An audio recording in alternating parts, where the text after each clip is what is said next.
professeur Paul, et je ne sais pas, après le 2 janvier, avez-vous visité des sites en Haïti? Oui, j'en ai visité plusieurs. J'ai passé 2 semaines à visiter des sites en Haïti. Je suis arrivé à la fin du mois de... Je ne me rappelle plus. Février. Donc les 2 premières semaines du mois de mars, oui, je les ai passées en Haïti à visiter des sites où il y a des dommages et à identifier les dommages, etc. Ouais. Vous êtes professeur à l'université de Sherbrooke, vous êtes un spécialiste de la dynamique, vous êtes l'auteur de la dynamique des structures. Mais avez-vous vous avez tiré une leçon du tremblement de terre du 2 janvier en Haïti? Ben, c'est une question très générale. Il faudrait que vous précisiez un petit peu. Là. De la façon dont les bâtiments se sont effondrés. Ben, je dirais que c'est typique de la plupart des structures dans les autres pays où les charges sismiques n'étaient pas considérées. C'est pas un mal d'Haïti. On a répertorié pas mal de ruptures qui se sont produites ailleurs déjà dans le passé, mais qui sont prévisibles un petit peu. On sait que ça allait se produire de cette façon. Mais la façon de construire en Haïti explique quand même le nombre très élevé de pertes de vie humaines. Et de la façon de construire en Haïti, vous n'avez pas un conseil pour les responsables, pour les ingénieurs, les architectes, tout concernés par la construction? Ben, c'est de se former rapidement, d'apprendre de leur expérience, mais aussi d'apprendre à considérer les charges sismiques, les forces sismiques, suivre des cours et se perfectionner. Mais cela ne se fait pas en 2 jours?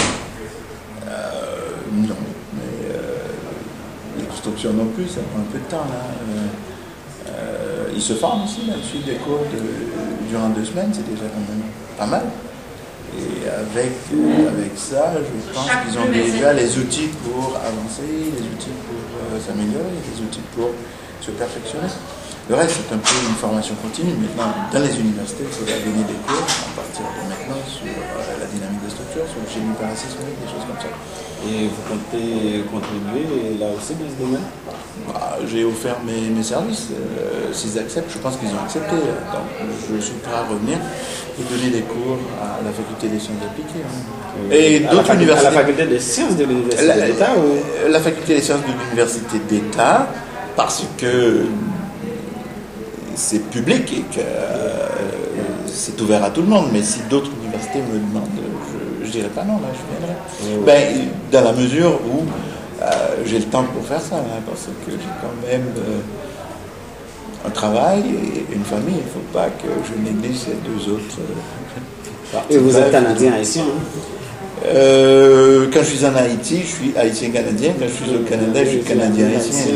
Ouais, ça va. Mais cela fait quelle différence? Ça fait aucune différence. Pour moi, c'est la même chose. Non, je suis haïtien. Oui, comme vous. Oui, cela fait quelques années que vous n'êtes pas revenu en Haïti. Vous gardez encore des souvenirs? Ben, absolument. Ben, des souvenirs, oui, tout le monde a des souvenirs. C'est les souvenirs qu'on garde, les souvenirs d'enfance.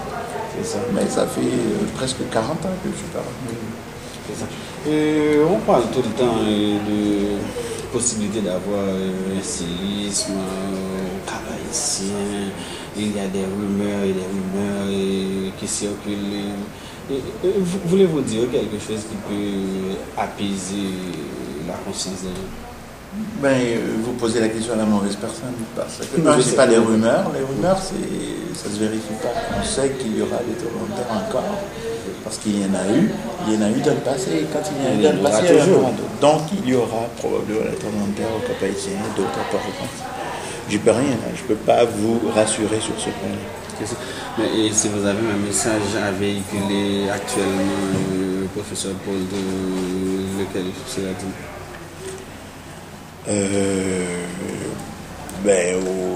Aux ingénieurs, aux architectes de se former le plus vite possible dans le dimensionnement parasismique, d'améliorer leur méthode de construction, et aux constructions anarchiques un petit peu, je dis anarchiques, mais en tout cas aux constructions qui ne font pas appel à des ingénieurs, peut-être d'améliorer la façon de faire. Il y a des techniques à suivre qui font en sorte que ces structures vont peut-être mieux se comporter que ce qu'on a eu dans le dernier tremblement de terre.